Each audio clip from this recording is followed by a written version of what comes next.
શ્રી પ્રમુખ એજ્યુકેશનમાં તમારું સ્વાગત છે. આજે ધોરણ 6 પ્રેક્ટિસ વર્ક પ્રકરણ 2 રેખાઓ અને ખૂણાઓ, તેમાં ઉકેલો અને ચકાસો. પ્રેક્ટિસ વર્કમાંથી તેનો પ્રશ્ન 5 ટૂંકમાં જવાબ આપો.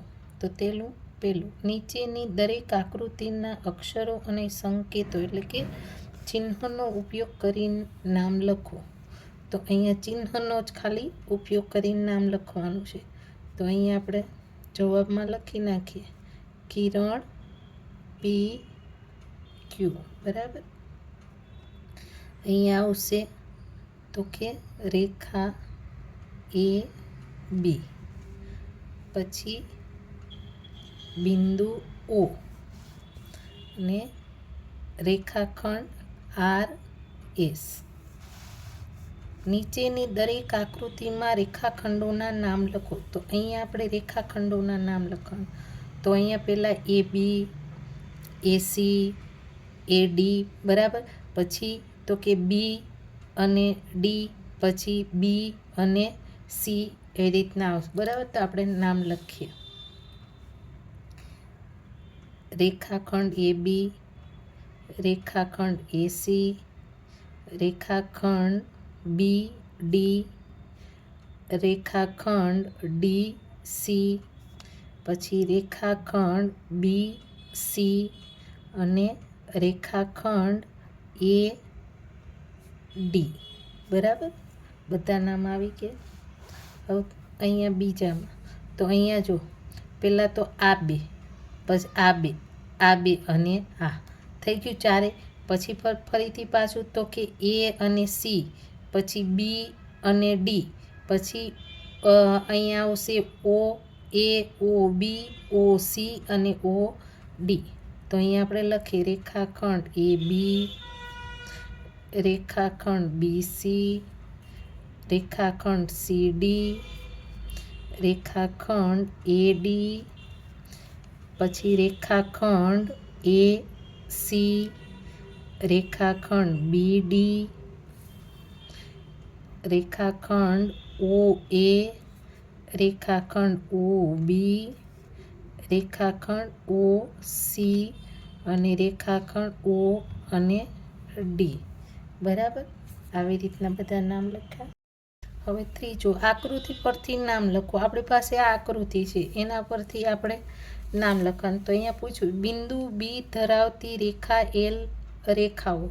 તો અહીંયા આપણે કઈ આવશે? તો કે રેખા પી અને ક્યુ, પછી રેખા એ અને સી. બિંદુ આરમાંથી પસાર થતી રેખા એલ રેખાઓ. તો બિંદુ આપણે કીધું બરાબર. આર અને માંથી કઈ થાય છે? તો કે આરમાંથી પી ક્યુ અને રેખા અહીંયા રહી ડી ઈ. બરાબર. બિંદુ ક્યુ ધરાવતી રેખાઓ. તો ક્યુ ધરાવતી રેખાઓ તો કે રેખા પી અને આર. છેદતી રેખાઓની બે જોડ. તો કે રેખા પી આર અને રેખા એ સી. પાછા તો કે બીજી તો કે પી આર અને રેખા તો કે ડી ઈ. ચોથામાં નીચે આપેલ વ્યવહારુ જીવનની વસ્તુઓના બનતા ખૂણાઓના પ્રકાર લખો. તો અહીંયા આપણે જોઈએ. બરાબર. તો કે આમાં પહેલામાં તો કે કયો ખૂણો બને?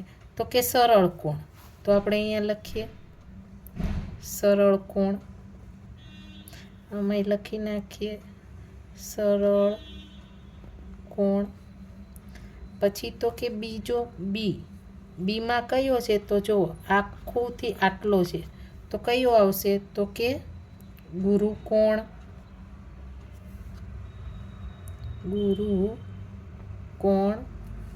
પછી સી તો કે આ નાનો છે. આ ખૂણો કેવો છે? અહીંયા આપણે દેખાઈ આવે બી વચ્ચે.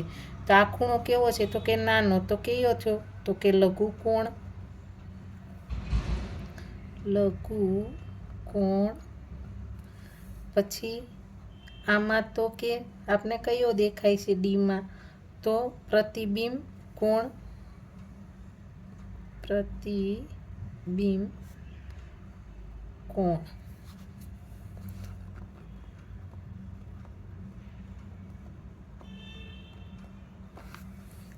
હવે તો કે ઈમાં જો અહીંયાથી આપણી પાસે સીધું છે તો કયો આવશે, તો કે કાટકોણ.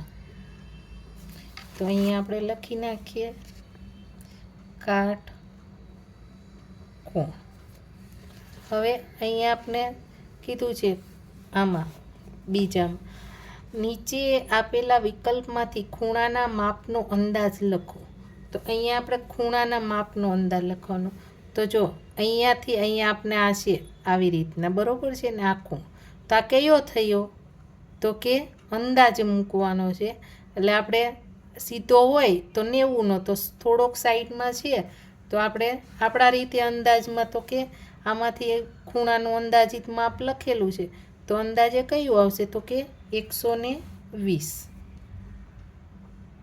તો અહીંયા લખી નાખીએ આપણે 120. પછી બીમાં ઘડિયાળના બે કાંટા વચ્ચે બનતો ખૂણો. તો અહીંયા અને આ બંને વચ્ચે કયો બને છે, તો જો કેમ કે અહીંયાથી છે આપણે, તો અહીંયા કયો થયો, તો કે 90નો તો નથી, આપને ખબર છે, તો મોટોય નથી, તો કયો છે, તો કે આપણે શોધવાનો, એટલે કે 80. તો કે અહીંયા લખીએ 80°. પછી અહીંયા આપણે ખૂણો આ અને આ બરોબર છે, એટલે કે મોટો થઈ ગયો, તો કેટલો, તો કે 110. તો અહીંયા 110° લખી નાખીએ. પછી અહીંયા પણ ખૂણો બતાવેલો છે, જોયો, અહીંયાથી આમ. તો આ કયો ખૂણો થાય છે, તો એ આપણે કેમ કે નાનો છે તો સૌથી નાનો, તો કે 40°. તો અહીંયા લખી 40°નો. હવે ઈમાં તો હાવ થોડો કેવો એટલેથી એટલે જ છે, તો કયો આવશે, તો કે 30°. અને એફમાં તો કે અહીંયા લખ્યું સ્કેટબોર્ડ અને પગ વચ્ચે બનતો. તો આ પગ અને સ્કેટબોર્ડ વચ્ચે આ ખૂણો બનાવે છે, બરાબર. તો એ બંને વચ્ચે બનતો કયો છે આવશે, તો કે 50. તો અહીંયા લખીએ 50°નો, બરાબર.